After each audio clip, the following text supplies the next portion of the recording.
Good afternoon, everyone. Thank you so much for being here. We're very excited to have you. My name is Grant Ulrich. I'm the Managing Deputy Commissioner in the City of Chicago Department of Buildings. And on behalf of Commissioner Hopkins and everyone in the Department of Buildings, we're very happy to have you here to learn more about our new Express Permit Program, our expanded Express Permit Program. With me today, I also have Deputy Commissioner Martha Reynoso, who directly is responsible for the Express Permit Program. And it looks like we have almost 250 participants. So we're very excited to have you out there with us virtually. The mission of the Department of Buildings is to enhance safety and quality of life, both for Chicago's residents and visitors, through permitting, inspections, trade licensing, and code enforcement. And we're very excited to have this improvement in our permitting process, which also relates to permit-related inspections, that's going to help us further carry out that mission. With this expansion of the Express Permit Program, 2/3 of the permits that DOB issues on an annual basis are going to be issued in this new Express Permit process. We're very excited about that as we continue our multi-year effort to upgrade our IT systems and move from some older systems into more modern systems. I think that's very consistent with Mayor Brandon Johnson's commitment to cut the tape. So the Cut the Tape initiative, you haven't heard about it before, is a mayoral initiative, involves 14 city departments who are working together to identify barriers in the development process, building related processes.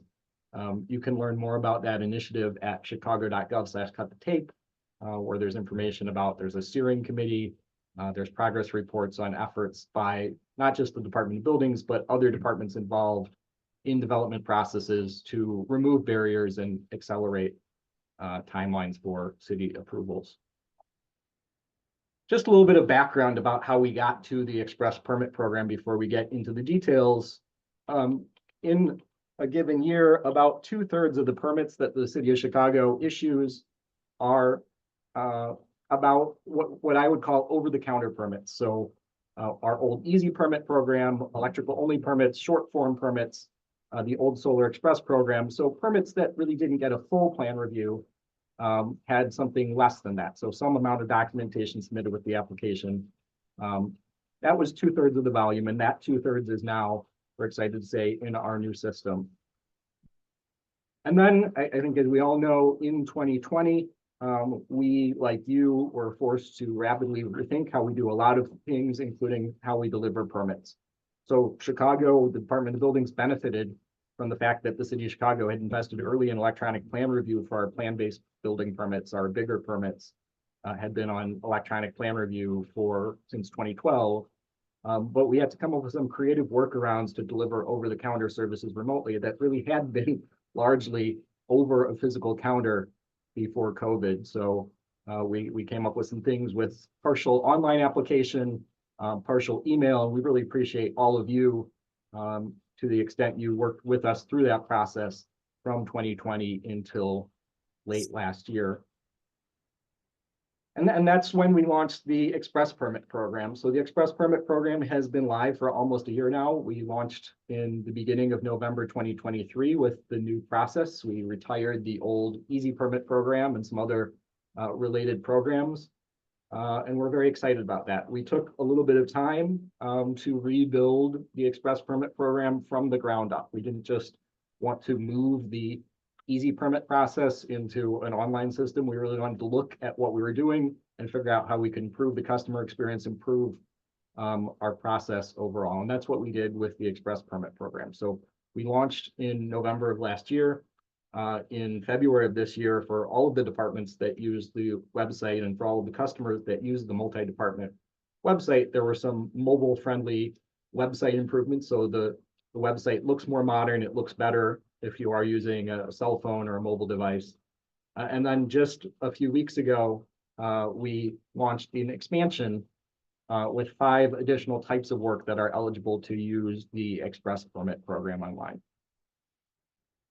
What are some key features of the Express Permit Program? One of them is individual user accounts. So in our older system, unfortunately or not fortunately, There was some confusion about were accounts, for individuals, were they for companies to share? We didn't really enforce clear rules around that. As we move into this new system, we are enforcing policies that user accounts should be for individual people, and they might be associated with a company, but that company is not going to have its own account or a shared account. We want every individual user, for accountability, for tracking reasons, to have their own account, and we're facilitating that.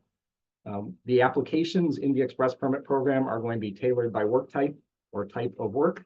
We'll talk more in detail about that in just a few minutes. And then based on that type of work that you identify you're doing, there are simple targeted questions as part of that application in order to make sure we have the information that we need to process your application and get you a permit. If it is a permit application that does have to be looked at by a city staff person, there is going to be a $25 review fee that you pay up front to make sure that you're serious about us looking at that permit application and that you're not just playing around in our system. Then once that permit has been looked at, that application has been looked at, and everything is good with it, that application is going to move through a process called licensed contractor e-acceptance. If the licensed contractor doing the work is also the one applying for the permit, it will skip that step because it will know the account that applied for the permit is associated with that contractor. An employee of that contractor is applying. But if someone else applies, an expediter, if a homeowner applies and lists their contractor on the permit application, it does need to go through a process called licensed contractor e-acceptance, which we'll also talk about in detail in just a minute. There's a redesigned permit certificate. The permit certificates look different than they did before. And another nice enhancement, especially if you are, an owner, if you are a contractor, the inspection results now can be seen online as soon as they're put in the city system. That's an improvement over our older process. There's a little more detail about the individual user accounts. They really help us to manage access and features for users. So in the lower right corner of this slide, you can see there are individuals with no licenses. We certainly have lots of users in our system like that, individual employees of businesses who are applying on behalf of that business to get a permit for that business, homeowners, and individuals who are applying for their own permits do not need some type of license. We then also have licensed individuals, so people who have a state architect's or a state engineer's license, for example, they can tie their account to that state license, and it may enable some additional features or recognize that they are a state licensed individual. And then more importantly, for our City of Chicago licensed contractors, electrical, general, mason, plumbing, if they have at least one user, one individual, they're going to be associated with that company contractor account, be able to use that license. They're going to be called a company admin as the first user tied to that company account, contractor account. And then they're going to have the ability to manage additional employees, additional users, whether they're additional owners, employees of that company. Over time, they're going to be able to add or remove them to manage that relationship and have multiple users be able to have their own individual accounts so we can track which specific user was applying for something, but also be able to use that City of Chicago license.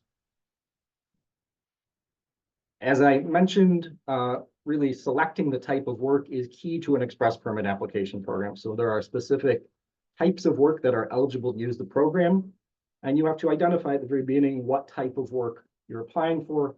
Unlike our older program in the Easy Permit program, where maybe you could combine some different types of work on one permit, if you are doing multiple eligible types of work at the same property in the Express Permit program, you might get 2 or 3 permits. So if you are doing some interior non-structural work and you're also replacing the roof, you would get 2 different permits for that, because both of those scopes are potentially eligible for the Express Permit program, but they can't be combined together on one permit. That helps the permit application keep moving forward and keeps it simple that the contractors and rules related to re-roofing are enforced on that permit type, whereas the rules about interior work, which might be different, are enforced on that permit. We are excited that just last week, I guess, we expanded to add 5 additional types of work that are eligible for the Express Permit program. Electrical permits, fire alarm permits moved over from our older system. Porch repair and replace are completely new to being in the Express Permit program in many ways. We've expanded that. We have a separate webinar focusing just on that coming up on Thursday this week. So we won't cover a lot of detail about that today. Electrical and plumbing contractors can get monthly maintenance permits if they are sort of on contract in larger buildings. And then filing stormwater management plans is also a new process that we've put in the express permit program.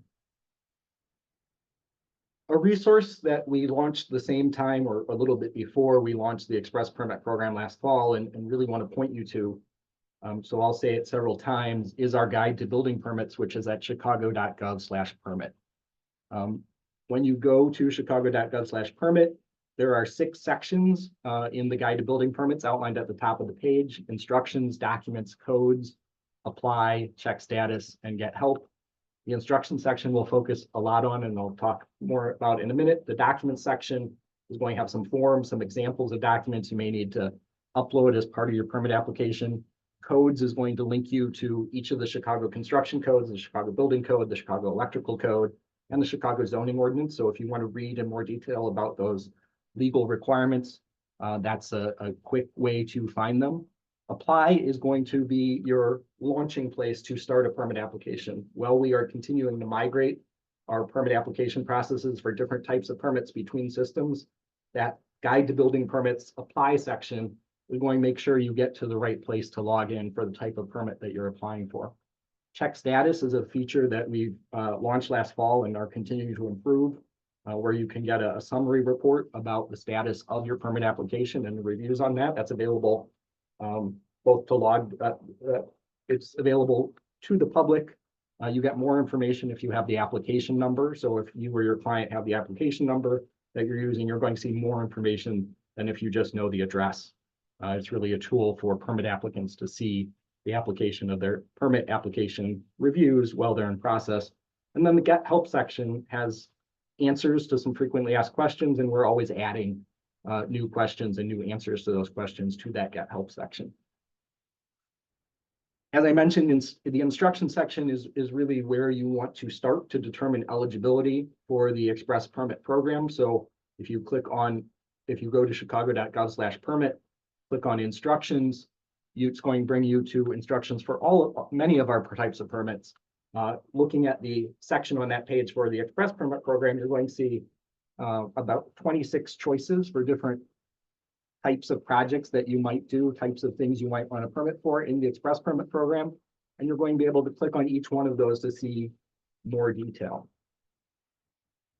As you can see here, the guide to permits also looks pretty good on a phone, is designed to be mobile friendly as well as web friendly.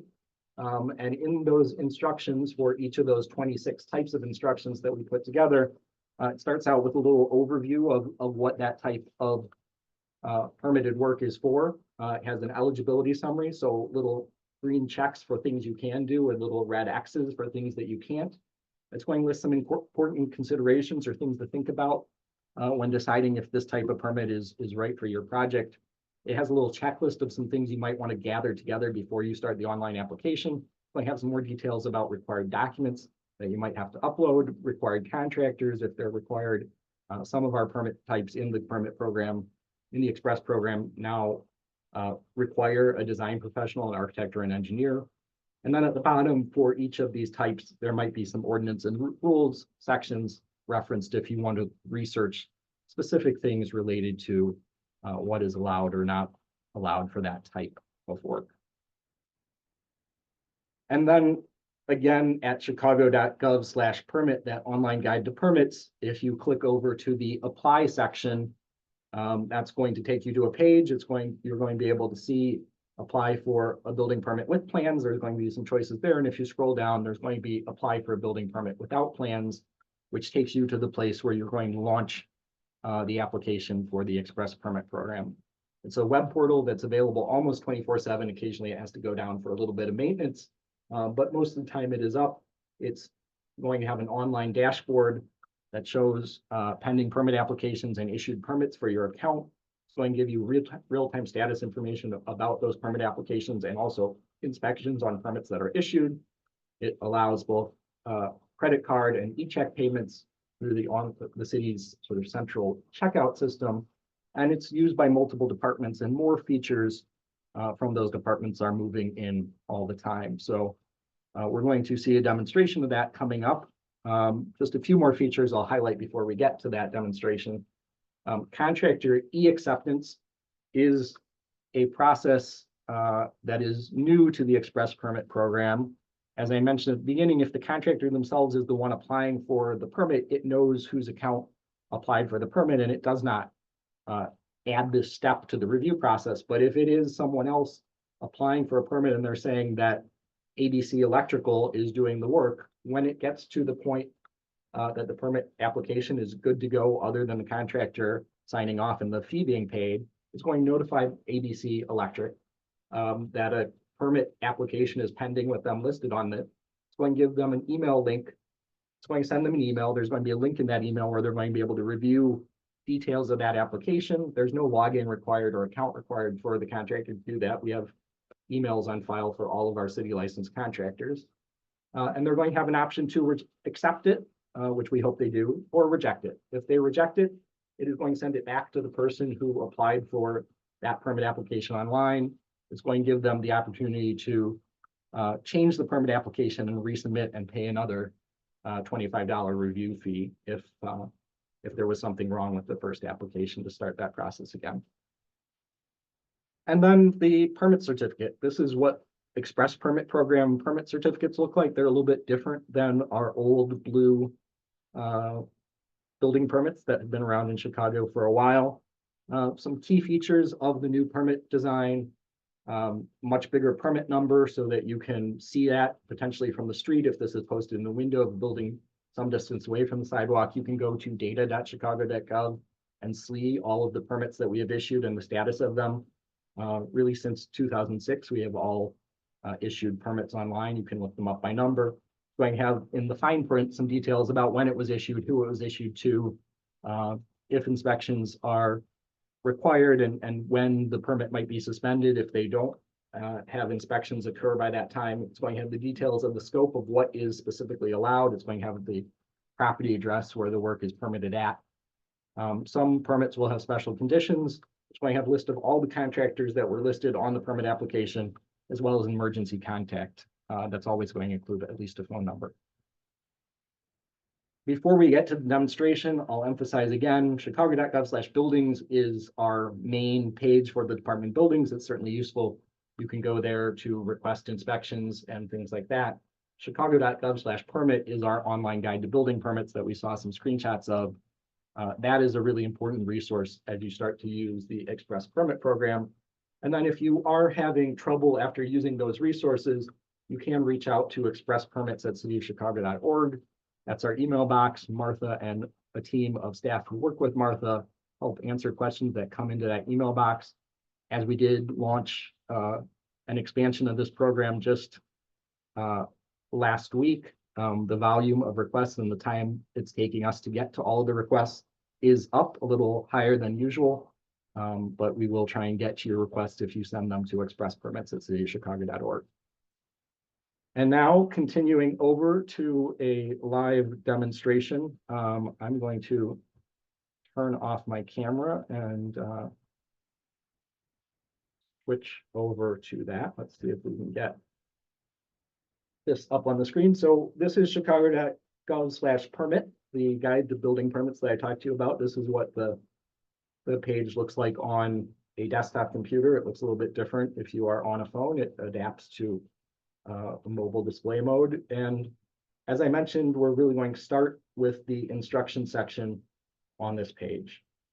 If you go to permit application instructions, you can see we have instructions for both our express permit program, plan-based building permits, and specialty permits. Today, we're going to focus, as the webinar is advertised, on the express permit program. We can scroll down and we can see those 26 types of work that you can have instructions for.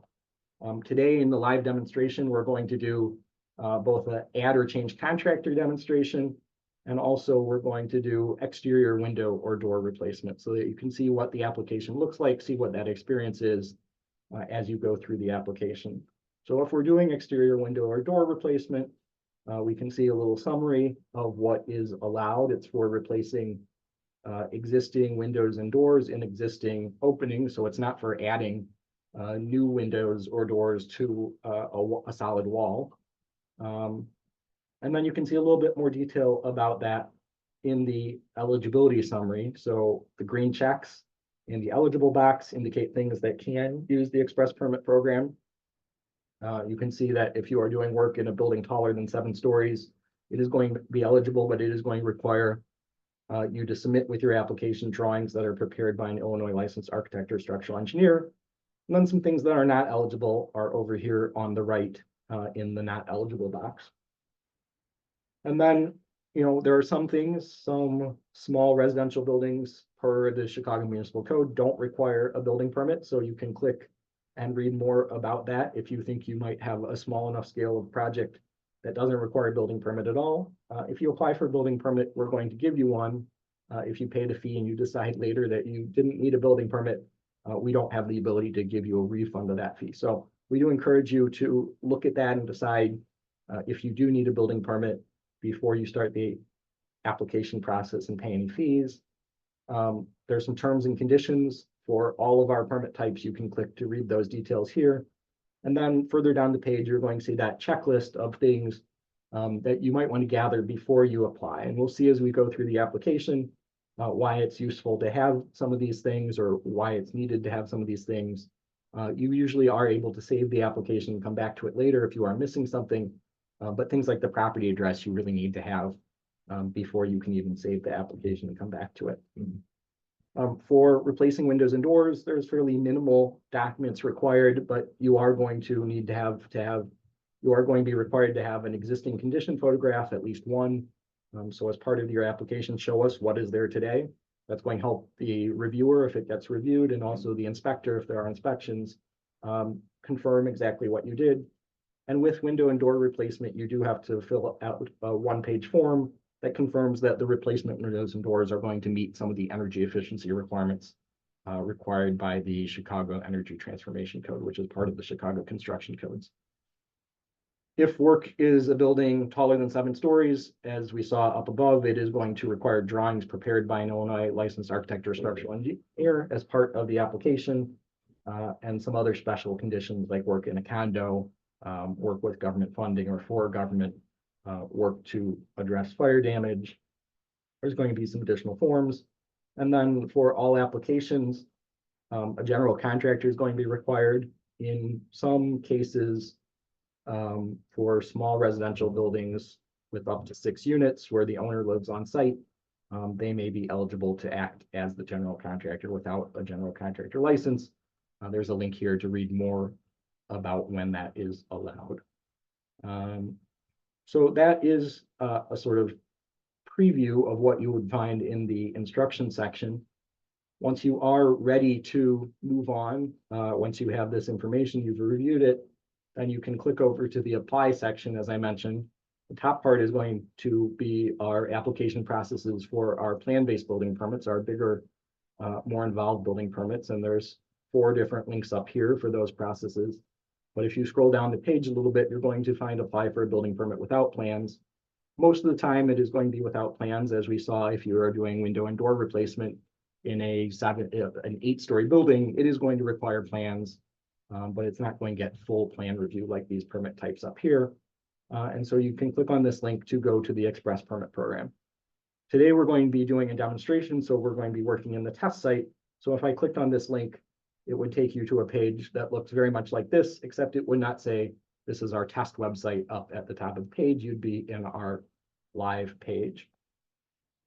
For the beginning of the demonstration, and I'll just remind people as we go through, we are going to be using the Q&A section in the Zoom to gather questions, and we'll be addressing them after the demonstration. We do normally use a different tool for our live presentations to gather that feedback. If you've been to one of our webinars before, it is not working for us today, so we are going to be doing something a little bit different. So please use the Q&A feature in Zoom to put in questions, not the chat. We'll try and monitor the chat if we have time, but we're going to answer the Q&A first. So put those questions in there as we are going through the demonstration, and then we'll have a big chunk of time where Martha and I react to those questions that have been submitted through Q&A and potentially through chat. So as we're on the site, you'll see the first thing that it asks you to do is log in. There's some information you can get to without logging in, but again, having that individual user account is going to be important. So first we're going to log in with a test account that's an experience of someone who doesn't have any licenses or any other credentials associated to their account. So John Doe 1, and then I'll put in the password, which hopefully I remember for this test account. Let's try that again.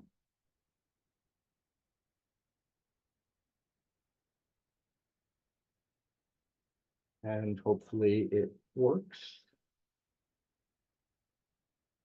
And now I'm logged in as John Doe. So when you log in, it is going to take you to a page that is called the dashboard. It's going to show you any other applications that you have started or permits that have been issued to you on this dashboard, and it's going to show you, you're going to be able to give it a name. We'll see that here. This one was given test 1 as a name. It's going to show you the application number, the permit number if it's been issued, and it's going to tell you what stage it is at. So this one is at review fee. We'll see that as we apply for another one. And then if you want to start a new permit application, you're going to go up to permits. You can click about permits for more information, but we're going to go right to apply for permit. And that is going to think a little bit. We do have multiple state departments that are using this web portal. And it's going to take you to a page with choices for all of those different types of permits across multiple departments that you can apply for using this Chicago Inspection, Permitting, and Licensing portal. And the test site is a little bit slower than our live site, so it's going to take a little bit of time. And then sometimes it will give you an error, but if you click again, it will usually fix that error, and it will take you to a page that looks something like this. You can see that DOB Express Permit Program is the very first choice up here, and we'll be able to click Let's Get Started to continue with applying for a permit in the Express Permit Program. As I previewed earlier, the first question that you're going to have to decide is what type of work you are applying for. We're going to do exterior window and door replacement. It is going to ask you for that the estimated cost of work. We're going to put in $12,000. And then here, it allows you to give the project a name. You can see over here, if there is an asterisk, that's a required field. You have to answer it. If there is not an asterisk, it's not a required field. So it's an optional field. This tells you with the little information box that this is going to be that project name that shows up on your dashboard. So if you are a contractor and expediter, you might have a client name, client number you want to put in here, other information. So we can give it a description. And that is going to show up on our dashboard later on if we want to see it. So make sure you give it something descriptive, not like that example we saw of test 1. That's not going to be very helpful to tell it apart from other things. And then you can continue on to the next step in the application. It is going to ask you to acknowledge some things. The first thing that it's going to ask you to acknowledge on types of work where there are some categories where you may not need a permit at all is that you have to acknowledge that you know that there are some things that don't require a permit at all. It's going to give you a link to see a summary of those things. You can read more about exterior windows and doors when you don't need a permit. But assuming all of those things are good, you've read it.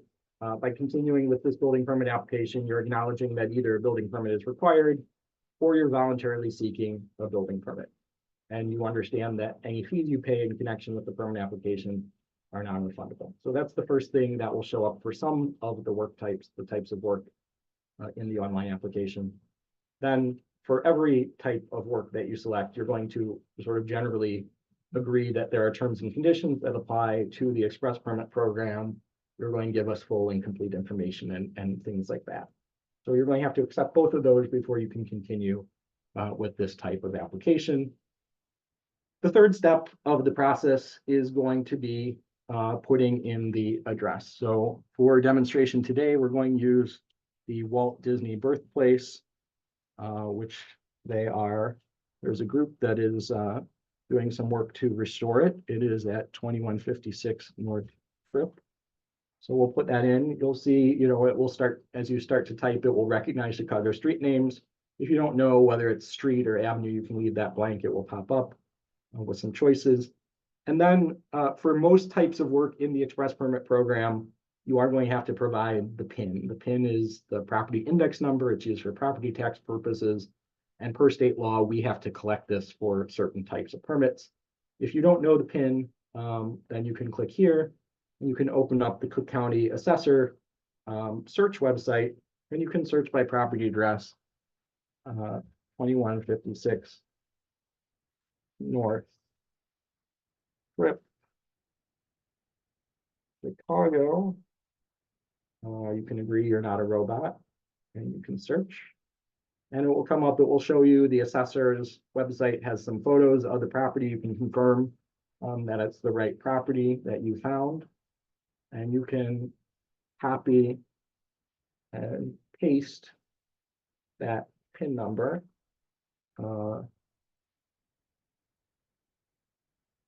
Well, usually you can copy and paste the PIN number. Here it copied an extra space when I copied it, so you can normally paste the PIN number. And it will then take that. If you click next step, it will here, like many online shopping websites, validate your address. So now we can see Tripp is an avenue. And in most cases, you want to click this blue button for use this address that the system recognizes. The next thing that we're going to ask for as part of the permit application, need to provide, is who is the property owner or tenant. So here we know that, I think I already said, it's the Walt Disney birthplace. So there's an organization called the Walt Disney Birthplace Restoration. That is the property owner.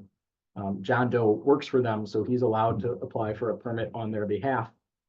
So we can go in here and click search. We can start putting in part of the name. We'll just type in Walt Disney. He's dead, but we can see other things with that name.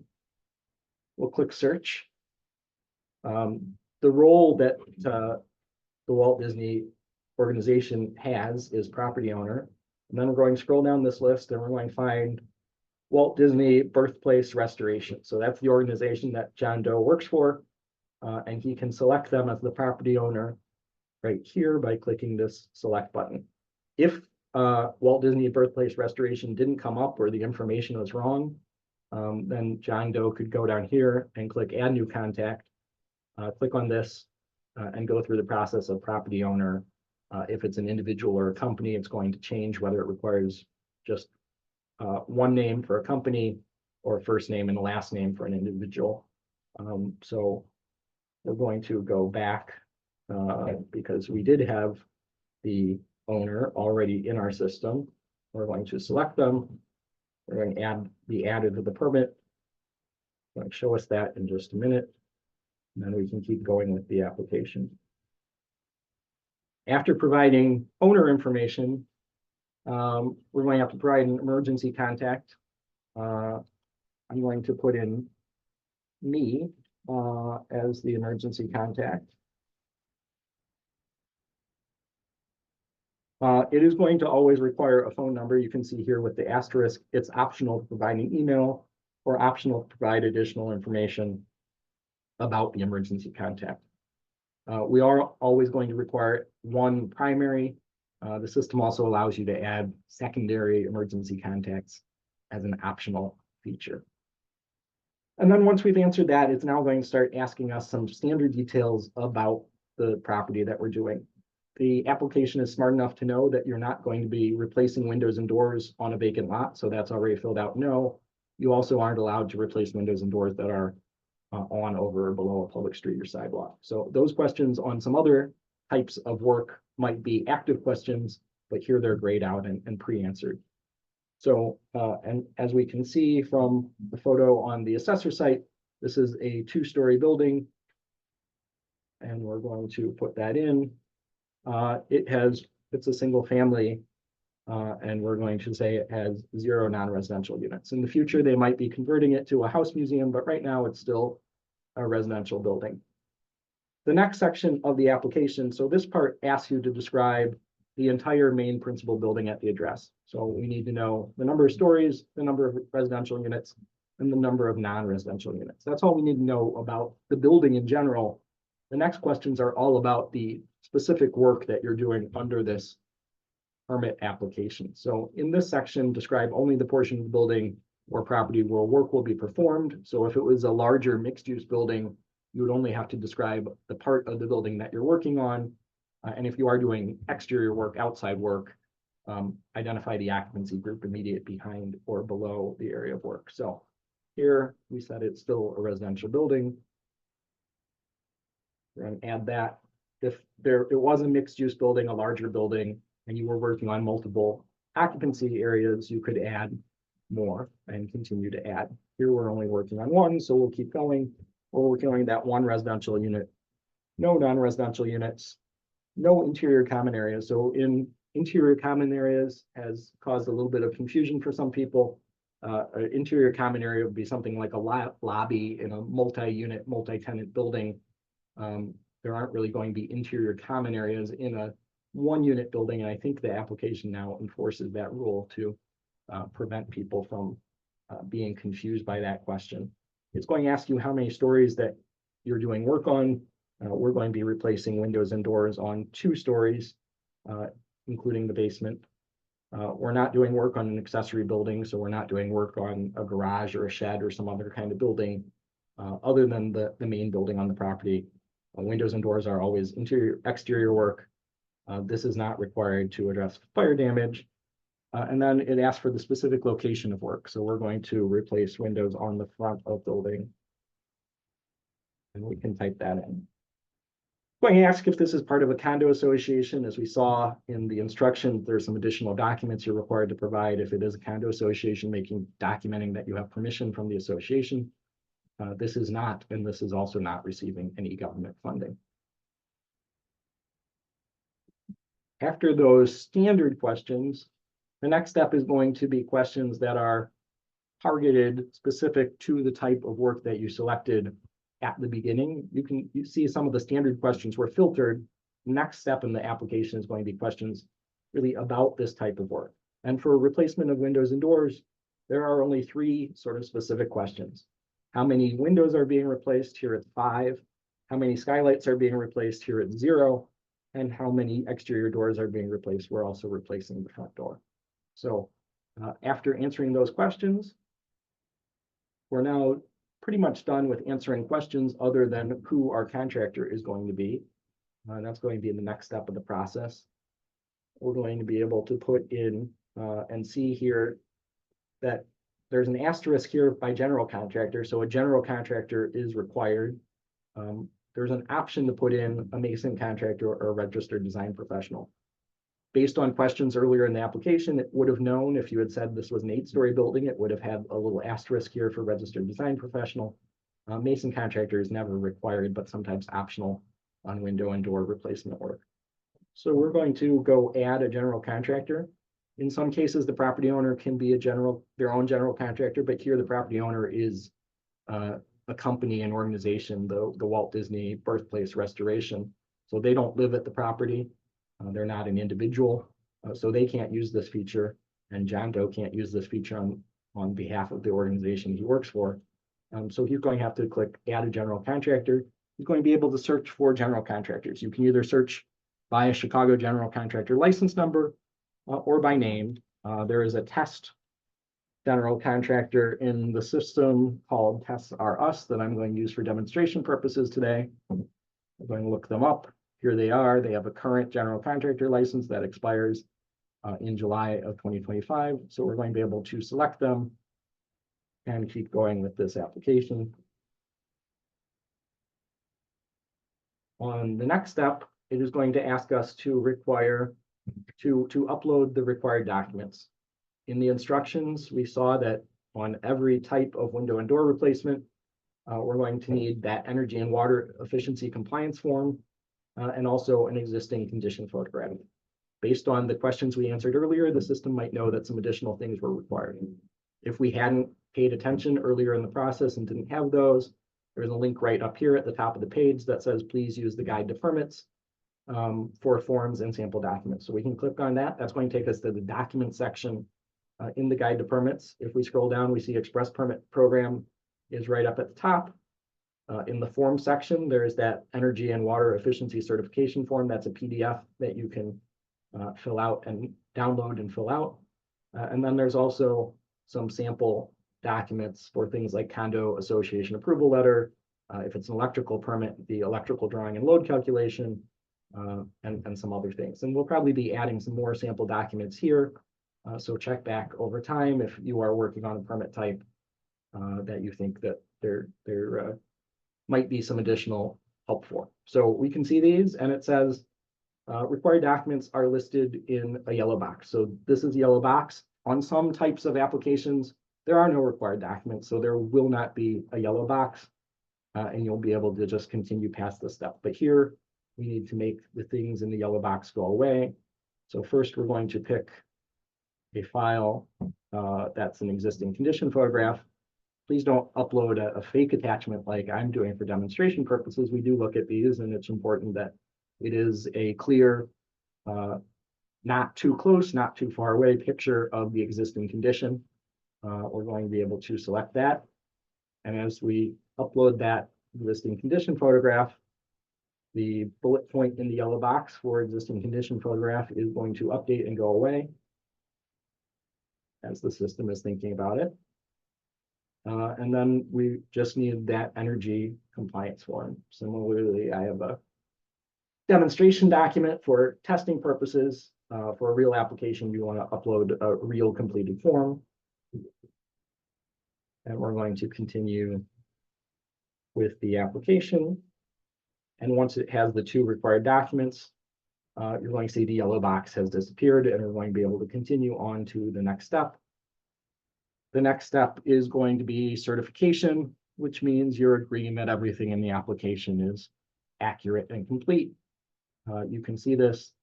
You can see also, because John Doe is an employee and he is applying on behalf of someone else, it's going to make him sign off that he is an applicant's representative and he's authorized to apply for a building permit on behalf of another person without being licensed as an expediter or being a contractor. John Doe is a full-time salaried employee of the Walt Disney Birthplace Restoration, so he meets that first category. You can also apply for a permit on behalf of someone else if you're applying for a relative who maybe isn't as comfortable using our online permit system, or if you're a condo owner applying on behalf of your condo association. So those are the three categories. John Doe is eligible to agree to that, and he agrees that everything in this permit application is correct and complete. Once he submits it, as we saw in the presentation at the beginning, there's going to be a $25 review fee for the city to take a look at this application, make sure everything is right. He is going to have to pay that $25 review fee before the application will continue. So here it says to continue with this application, pay the review fee. You can come down here and see why it added a review fee. So this property has a review because the Department of Planning and Development has put a sort of orange historic survey hold on this address. So some residential buildings might be able to continue without a review, but here, because this property is historically significant, according to the Department of Planning and Development, it did add this review. And so a review fee is required to keep going. If you were actually paying for this, you'd click add to cart. Well, something can't be added to this cart at this time. So this is the test site, and the checkout process doesn't always work. So I'm not going to demonstrate that. And it's possible that actually someone helping with the demonstration paid the fee already while I was talking. So we'll refresh this page and see what is going on with this. You can refresh it. So you can see now the fee has been paid. you would go through a sort of add to cart and checkout process. But here, for the magic of this webinar, the fee has been paid, and it will now say your application is under review with the Department of Buildings, and you'll receive an email when all reviews have been resulted. And again, we can see that one review that's pending is with the Department of Planning and Development. They're going to take a look at that. You can refresh. Assuming that we've given the Department of Planning and Development a little bit of time to look at the application, the Department of Planning and Development is going to put in their results. If you were the applicant, you would receive an email telling you you can log back in and look at results, and that you don't have to just constantly refresh the page. But now we can come down here and see that the historic survey orange hold has been resulted as approved. So this application has moved forward. This is now at what we talked about as contractor e-acceptance.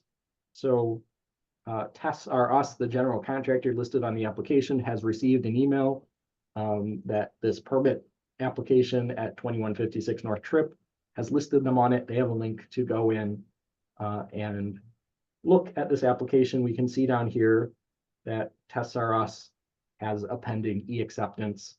We can see that they haven't clicked on their email to view it yet, and they haven't yet accepted it. You can refresh. If I refresh with the magic of webinar time, it's going to show us what happens if Tests R Us accepts it. So now we can see Tests R Us has accepted. And if we go back up to the top of the page, the status is now fee payment. The permit fee for this application has been calculated. It's available to pay for, so you can add that to the cart. I'm going to guess again, the magic of webinar time is going to allow me to refresh this page, and we'll see what happens when that permit is paid for.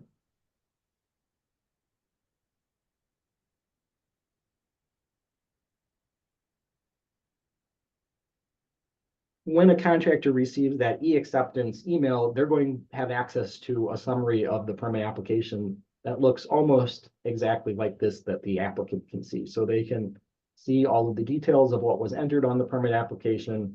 They can come down to the bottom and see those attachments that were uploaded, the existing condition photograph, the energy form. They have access to review all of that when they are making a decision about whether to accept or reject. Hopefully they recognize the project and by street address or something right away, but the contractors who are participating in e-acceptance do have access to see everything on the application with the link that they receive. We can now see that this permit has been issued. It says that this permit is eligible for inspection. So some smaller projects like window or door replacement on a single family home, in many cases don't need a permit at all, but if they do get a permit, instead of saying that inspections are required, it's going to say inspections are eligible for this permit.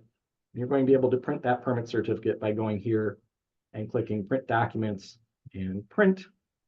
And that is going to open up the permit certificate that you are expected to print out and post in a place that is visible from a public sidewalk at the job site before you begin work, and leave it up until work is complete.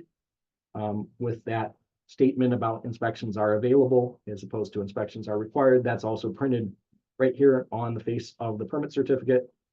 You can also see that summary that was generated based on the questions answered.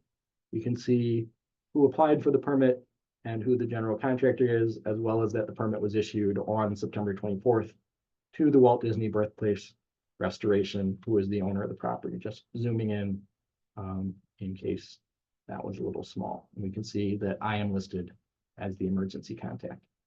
So now closing this out, I'm going to go here. I'm going to sign out. Are we doing good on time? Should we do one more demonstration, Martha, or do we have a lot of questions? I think we're good on time. A lot of the questions are the same, and I feel like you're answering a lot of them as we're going through the session. Okay, so I'm now going to do a demonstration as an electrical contractor. I'm going to log in with a demonstration account that is an electrical contractor employee account. And we're going to do a demonstration of what it looks like to do a change of contractor. So this is a common type of permit application that we see. A plan-based building permit has been issued, and either there's a need to add a new contractor or to change a contractor, replace a contractor who's listed on the permit application. So back in the guide to permits, under the instruction section, the very first choice is add or change a contractor. It's an administrative change. You can read those instructions and follow along. I've done this a lot of times, so as you get used to the system, you'll be comfortable with it too. I know that I'm going to go up here. I'm going to go to apply for permits. And I'm going to get started with the express permit program. And here, this is an administrative change. You can see that it provides a box for estimated costs, but there's no asterisk. There's no estimated cost involved with changing a contractor. So you can leave that blank. In the future, that probably will just not appear for this type of choice. We're always making little tweaks to the system and hopefully making it better over time.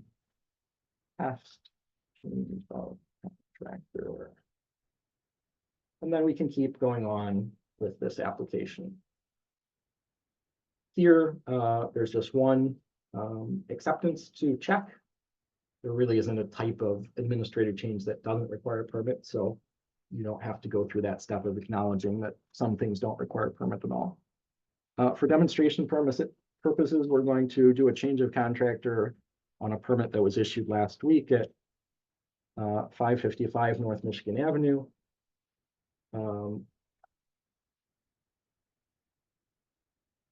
You can see on this application for change of contractor for administrative change, it's not asking for a PIN number. So for things that are sort of purely administrative and not authorizing alterations, improvements at a property, we don't have to ask for that PIN number. So we don't, we only ask for it when we need it based on the type of work that you select. So continuing here, we can validate that yes, we met 555 North Michigan Avenue. And keep going. Here, we're going to add a property owner or tenant. This is a contractor account, so it doesn't have the option to add me. The tenant here is, and we're also going to say that their property owner is Aritzia, who moved into that building fairly recently.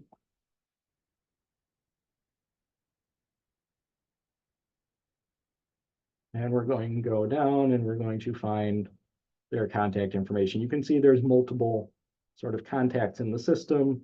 This one, you can see the last four of the phone number, and this one has an email associated with it. So at the top, we have to say that, are they property owner or tenant?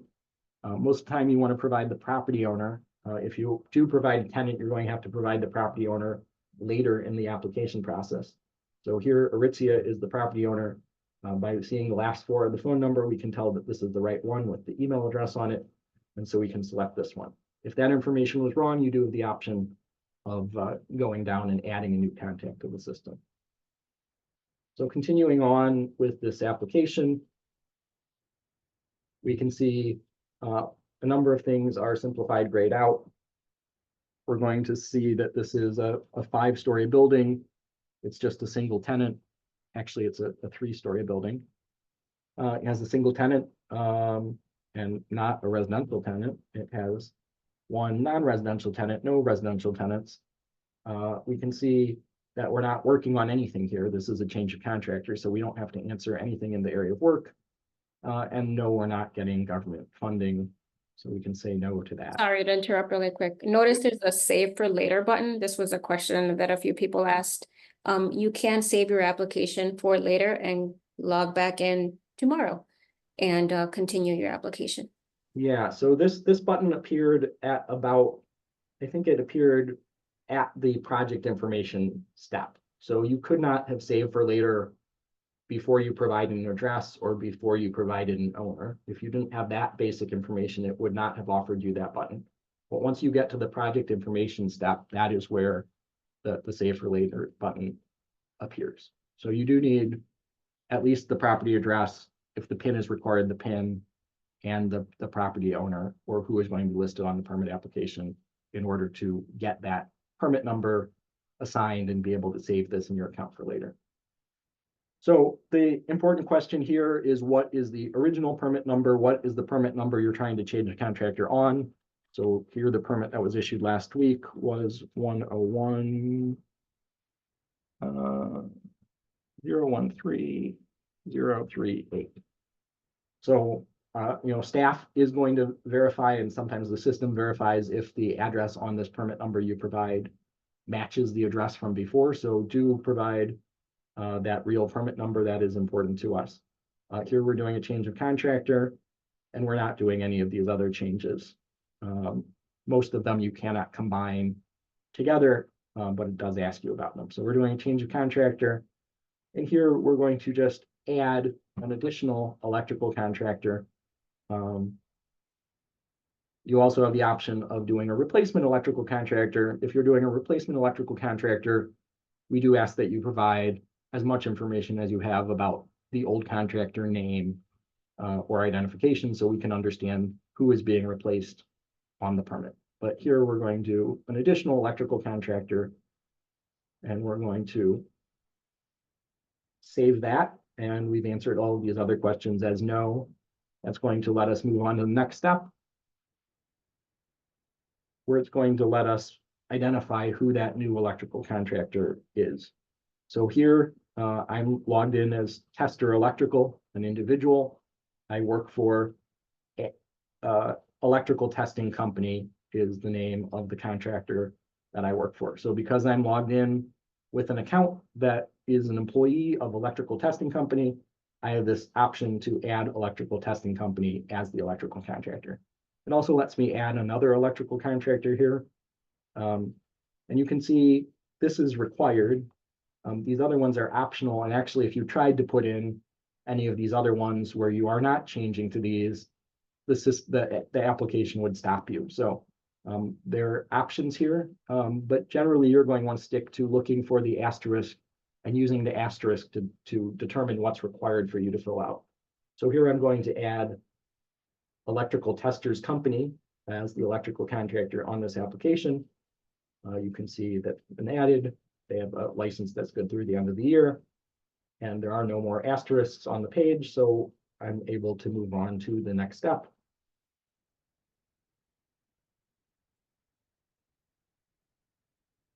This next step is going to be documentation. As I previewed before, it says required documents, if any, are listed in yellow box. There's no yellow box here, so there's no required documents. And if you clicked add document, I don't think it would give you any choices of anything to upload. So we're working on trying to make this clearer. This is the way the application works right now. So we're going to be able to move on to the next step.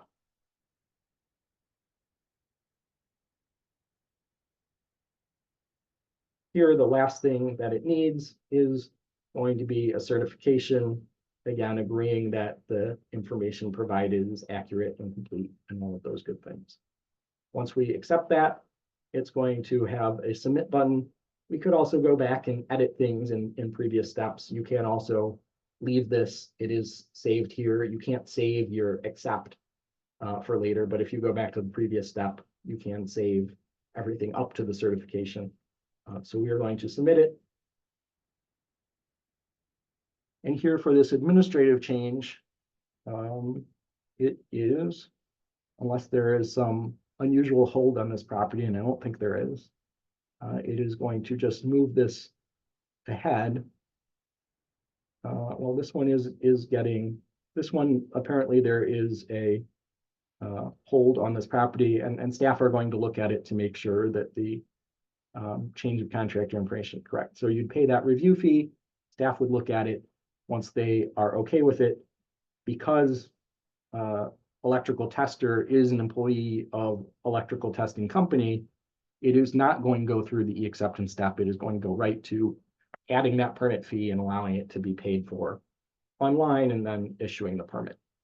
I think since we did the demonstration of that earlier, we're not going to do a demonstration of that sort of payment and issuance here, but we'll go back to audience Q&A at this point. I'll turn my camera back on, I think. And Martha, if you want to Sure, we have actually quite a few really good questions, some complicated questions, but we'll try to get to all of them. Okay. We actually received this one 3 times. We received an approval for zoning adjustment, but need to start a permit to get the second structure and or building recognized as a dwelling unit. Are we able to utilize the easy express permit process? Yeah, so things like recognizing new occupancies, new uses, increasing or decreasing the number of dwelling units on a property is not eligible to use the express permit program. That is going to require a plan-based building permit, a little more review. There are a handful of things that we can send to zoning for them to look at through the express permit program. So you will sometimes encounter that for a oversized fence or some other things like that. But for the most part, zoning does not get involved in express permit. So the program is designed to avoid that. Because I think maybe if you were asking that question, you have some knowledge that once there are zoning approvals, zoning variances, that process gets more involved. It's not exactly express, and we wanted to create an express lane for projects that don't have those additional things needed. Partly to clear up the lane for the projects that do need that so they can get through the process faster as well. If we're applying for a plumbing permit, but we list a GC and a plumber, is e-acceptance required by both or just the plumber?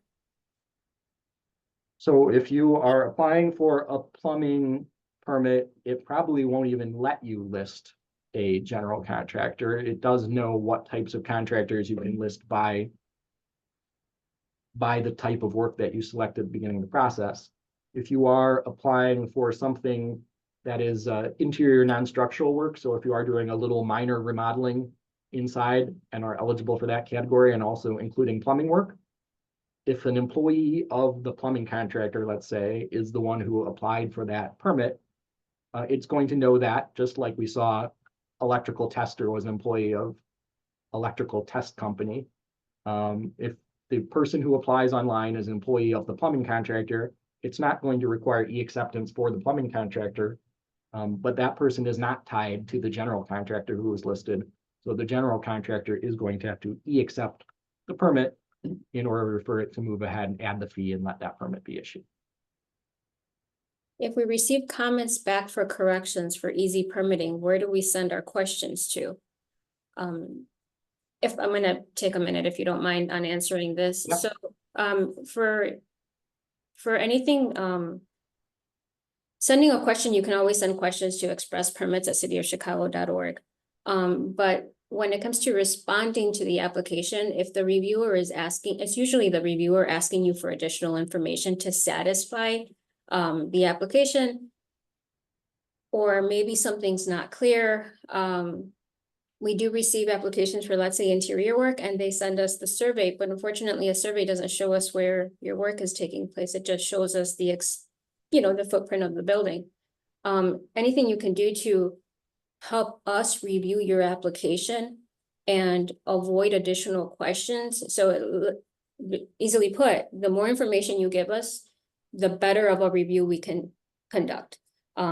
If you leave us with no questions to ask, if you specify I'm working in the entire building, but area of work is 50 square feet, it just doesn't, it doesn't make sense. And let's say the floor plan we asked for is a survey, we have to ask more questions because things just don't make sense.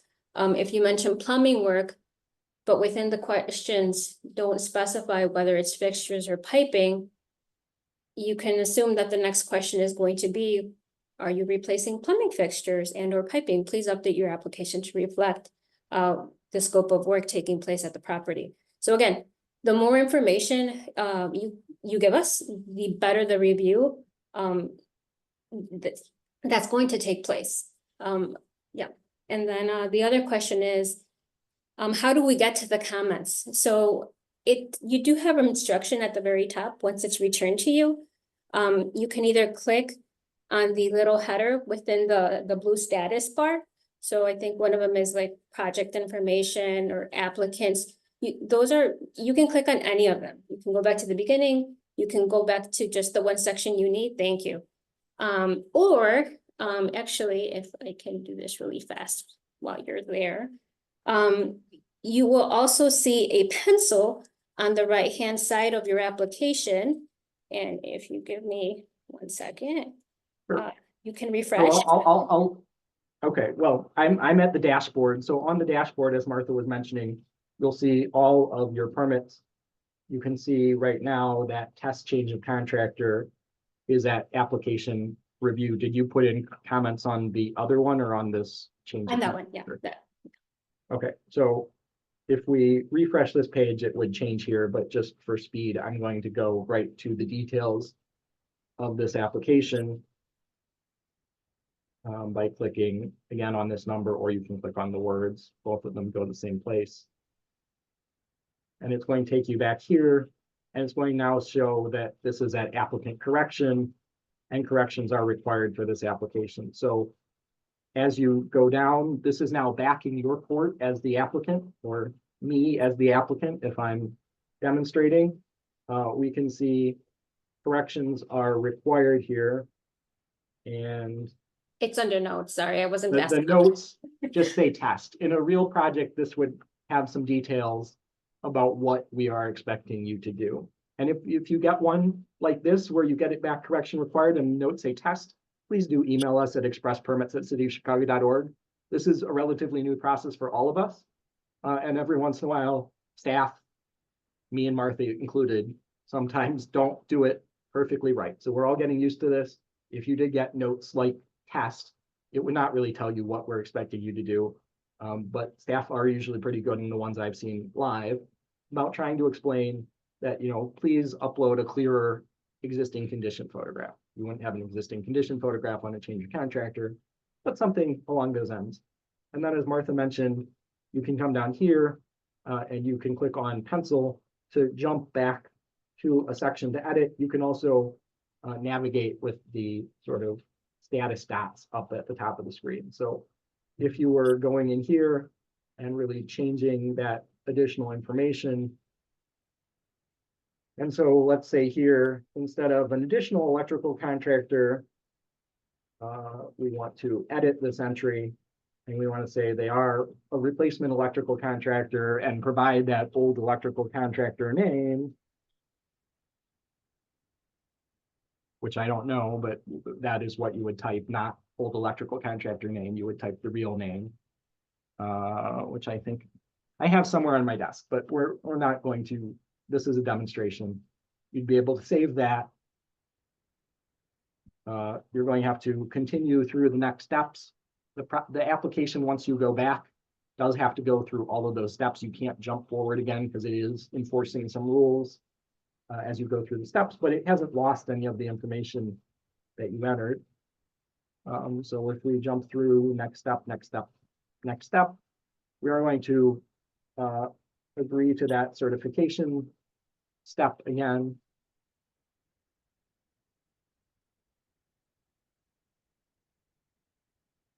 It does explain that to you up here. So after you've made the request modifications, then go to the certification to resubmit the application. We're going to recertify that everything in the resubmitted application is correct and complete. And then it's going to be back with the city to look at those changes that were made.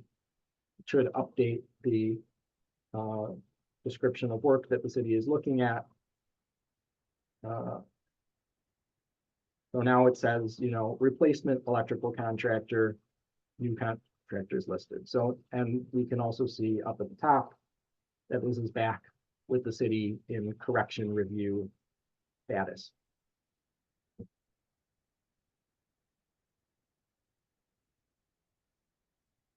So the next question we have, will our old login in the old portal work in the new portal, or should we create a new account?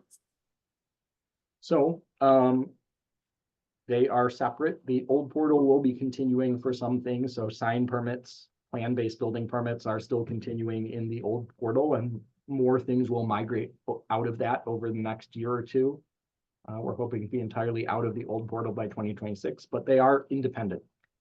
If you are someone who is associated with a licensed entity, if you're an employee of a contractor or you're an employee of an expediting company, you do have to make sure that your account in the new portal is correctly set up to be tied to that company. If you are the only employee of a contractor and you haven't set up a new account yet, you either got an email last week, or everyone who hadn't yet clicked on their email from last week got another email earlier this morning. And for those of you watching online, the recording today is September 24th. So around lunchtime on September 24th, any contractor who hadn't yet claimed their license and set up an account in a new system did get a reminder from do-not-reply@cityofchicago.org with that unique link for their contractor license to set up the first company admin and be able to manage that account in our new system. So if you are someone who's associated with plumbing, electrical, mason, or general contractor, do look for that email in your mailbox from us earlier today or on September 24th around lunchtime. If you are an expediter, most expediters, I think, now are set up. There is some additional work because those licenses come over from the Department of Business Affairs and Consumer Protections system. So if you are trying to set up an expediter license, Martha, should they email express permits for that? Yeah, definitely. And if you are just a homeowner or some other business user, an architect, you can just set up a new account. Architects also have an option to sort of claim their state license. It doesn't do a lot in express permits at this point, other than when you get to that stage of, do you want to add a design professional? It has an add me button. So it does recognize you as an architect. If you do want that linked, we can get that linked, but you can just set up your account and we can work to link that to you later. Or if you want to look in your email box, architects and structural engineers and professional engineers we have an email address for, did receive an email invitation 2 weeks ago when this launched. Also do-not-reply@cityofchicago.org, which you might have thought looked like spam, sort of does. Unfortunately, that's how the city's central system is set up to send out these type of messages. Next question is, I do not see a specific category for permit extensions or reinstatements. Would we use administrative change or other work, or would this be submitted under a different way? So for these reinstatements, extensions of permits, you can email us directly at expresspermits@cityofchicago.org. There is no need to create an express permit application. You don't want to make the request and the administrative change. The purpose of the administrative change is either for an alternative code approval, or I'm updating my plumbing contractor on an existing building permit. Yeah, I think the two tiny little exceptions to that's true most of the time, and probably the main question. If you have a construction trailer or a small temporary structure permit that was issued in the express permit program, in those types of work, there is an option to get an extension for a permit of that type that you already got. So we haven't been live that long. We're probably getting up on the time period where people might be starting to get extensions for construction trailers or small temporary structures that they got under the express permit program. That would be the one exception for getting an extension type permit that you can do through the express permit program. But generally, those are still being issued in our older system, and you do have to email express permits. It's the same staff who work on it, but they will set it up in the back end, and they'll send you a permit number that you can go pay for when it's ready to pay for. Is the detached frame garage express permit program only for new garages? I want to add on to a small existing garage, and the side yard is less than 2 feet away from the lot line. Would this need a standard review permit to maintain less than 2 feet from the lot line? What about if the addition is 2 feet from the lot line? Yeah, so there is a work type, a type of work called detached frame garage. It really is designed for new or complete replacement detached frame garages, because it does apply a lot of setback and zoning rules. And so it does require putting in quite a few dimensions. It is not designed for additions, alterations to existing garages. So that really would either via plan-based building permit, or you could reach out to express permits. They might give you permission to use what's called the other work type, depending on sort of the extent and complexity and the degree that zoning would need to look at it. If the project involves interior reno and roof, can it be put on one application or separate? And would $25 be applicable for each work? Yeah, so it's going to be on 2 separate applications. That's a great question. It emphasizes something at the beginning, because many people were trained for years in our previous process, the easy permit program, that we would want you to try and get that on one application. But in the express permit program, we want you to get 2 applications for that type of work. The interior non-structural work is always going to get a review, so it's always going to have a $25 review fee. Some roofing work is going to be reviewed by the system and not necessarily have that fee, but if there is something that triggers the $25 fee, it would be a separate $25 fee on the roofing permit. Is there a way to see inspection history on an express permit? So yes, this permit I have up here is still at the sort of not yet issued stage, but once this permit is issued, and this is the change of contractor permit we have up here as a display. Let me go see if in this test account there are any issued permits. So this test permit is at inspections. When you have a permit that is at inspections, and I don't have any idea what this test is, so we'll see what it is and if it makes sense. You are going to see the results. This one is a test that people are playing around with. This is not something I would expect to see in the real system, where it has both this pass final and then yet another electrical inspection added on to it. I think someone was probably playing with this one in the test system. But here you'd be able to see that an electrical inspection was done. The notes put in on that were VS 391864. That might be an inspector number or something, but the important part is final approved and the status is pass final. In the normal system, we would expect that that would not add another incomplete electrical inspection, and the status of this would then be complete. This one, but this is the best demonstration I have of what it would look like to go in and see your inspection history on an express permit, and that's available on anything that is in the system.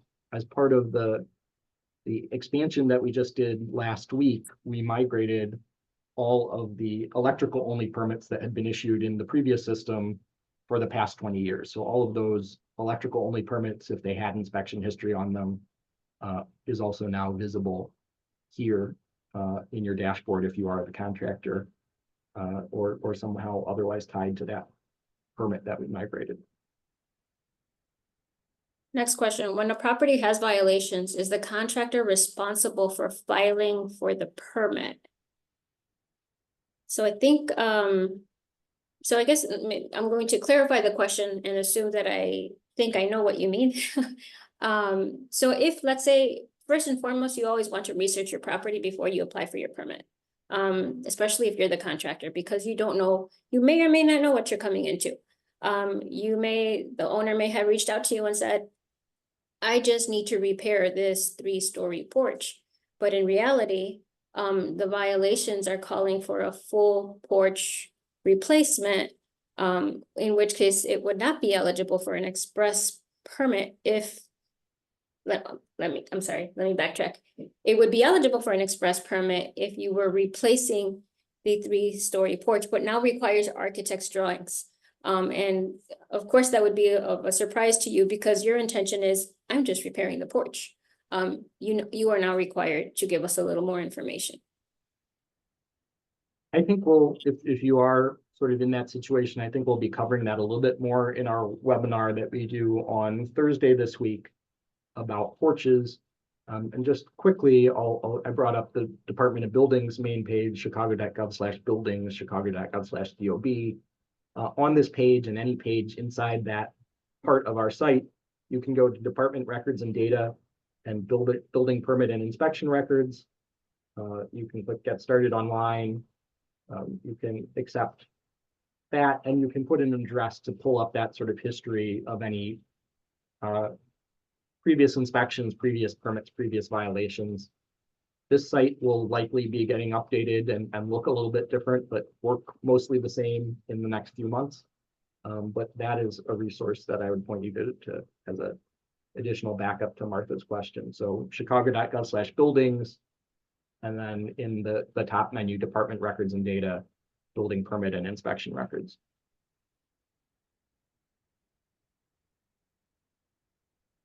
Thanks.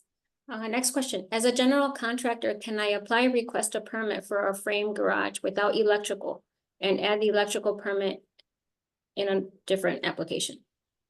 No. So with the express permit program, it is a single permit that ties together that frame garage and the electrical work. So for that, you would have to tell us who the electrical contractor who's doing work. There's some basic information about how many circuits and what amperage of circuits are being provided for that garage, but that is a single application, and that was true for the old easy permit garage as well, I believe.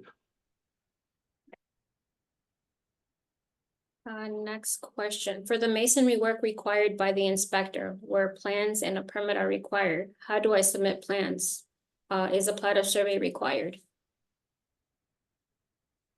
So if plans are required by the inspector and not necessarily flagged by this system, you're going to have the option to upload those plans. We didn't demonstrate a masonry application, but that would have been at that documents step. You would have an optional ability to upload plans. If you are uploading plans, please also do put in the architect or engineer who provided those plans so we can have the system check their license. You might get a correction back if you upload plans and you haven't put in that architect or engineer to make sure their license is on your application. Next question. Is there someone we can send project-specific questions about eligibility for express permits? Some projects seem eligible, but we have 1 or 2 situations that may require standard plan review. Martha, you want to? So, I mean, sorry to take you back to the website, but I can't stress these pages enough. I can't tell you how much work was put into these pages at chicago.gov/permits. So if there's one page you want to share with anyone and everyone, it's chicago.gov/permits. This is the page. If you look at the top, you will see a header with instructions, documents that you might need for a certain application. But specifically for this question, if you click on instructions, you will see all of the work types that we currently have. And let's just look at, I don't know, maybe the interior work. Yeah. Notice you have an eligibility summary based on whether it's a single residential unit. If we scroll down a little bit, we'll go into non-residential units. And then if the next section goes into common areas, notice that each one of these sections specify what is eligible and what is not eligible. It's very easy to just go over what's eligible, but I would spend maybe just an extra minute or 2 going over what's not eligible. You might be surprised. In the case of actually the next question that we have coming, or actually no, the question we had earlier regarding masonry. If the violation is asking for drawings, you can definitely upload them, specifying, let's say hypothetically, we're replacing a 6-foot lintel, or we're rebuilding a parapet wall, or I don't know, let's see what's on here. Replacing the outer width of a masonry wall. Definitely eligible through the express permit program, but if you notice down below, with drawings prepared by an Illinois licensed architect or structural engineer, replacing a lintel with a span over 6 feet, not exceeding 25 feet would be eligible. So something that you may have submitted through standard plan review is now eligible through the express permit program. But again, notice on the not eligible side, if that lintel is over 25 feet, we're no longer eligible. If that parapet wall is over 4 feet, it's no longer eligible. So I would just spend a little bit of time on looking at each one of these sections and reviewing it prior to, we might just be answering your question without even having to have a conversation.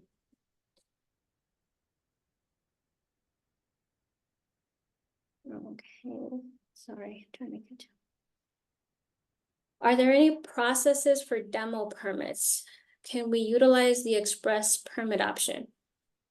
No, so demolition permits are continuing. You can go to chicago.gov/demolition and instructions for how to start that permit process are there.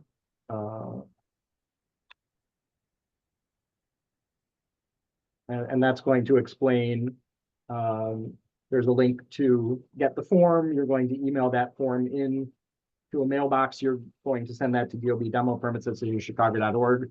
This is a permit type we expect will be moving into the same system as express permits probably sometime next year, but for now, this is the process and it is not changing. And don't try and start an express permit application because we can't move you between systems or between processes if you get it wrong. Do I use the new portal to pay for my yearly license? So similarly, I'm guessing that's a contractor license or a licensed professional. Those are still in our old portal. Those will move entirely to our new portal probably in 2026.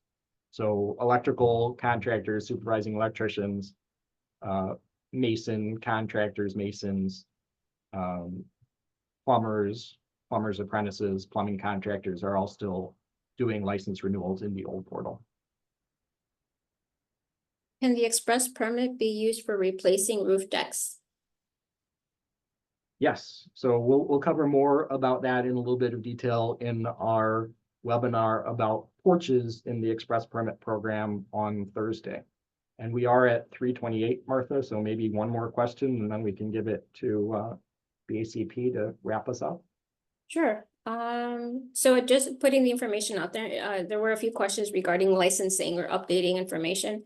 If you're not licensed, the trade license is actually processed through a third-party company by the name of Continental Testing. They can be reached at 800-359-1313.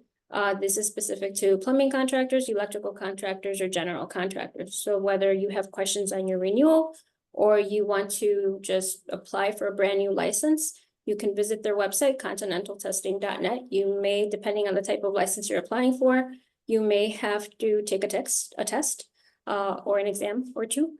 But for the most part, they would be your contact. Even if you are needing to change, let's say, the email address on your trade license because you are not receiving our e-acceptance emails. So again, that would be 800-359-1313.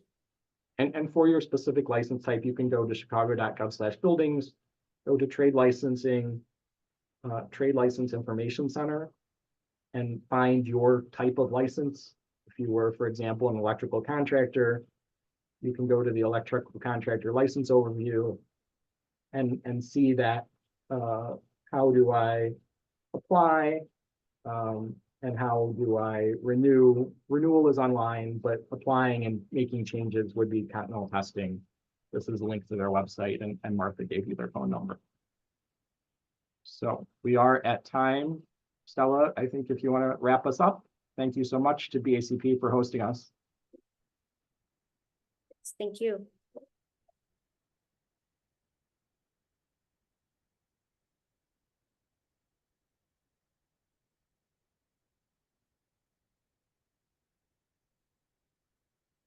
Also, thank you to everyone for attending today. The Department of Business Affairs and Consumer Protection was our host in helping us put this webinar together and put it online for you. So thank you to them. Thank you to all of you. A recording of this webinar will be posted online at youtube.com/BACP Chicago. And it looks like maybe BACP is back to give us the real wrap up. Thank you to the Department of Buildings for today's presentation. A copy of this webinar will be available on our YouTube channel at youtube.com/Chicago BACP. If you are a part of the BACP Entrepreneur Certificate Program, you will receive credit for today's webinar. To join this program, please visit chicago.gov/Chicago BACP certificate. To learn more about our upcoming webinars, please visit chicago.gov/BACP webinar. And again, thank you to the Department of Buildings for today's presentation. We'll see you next week. Yep, makes a lot of sense.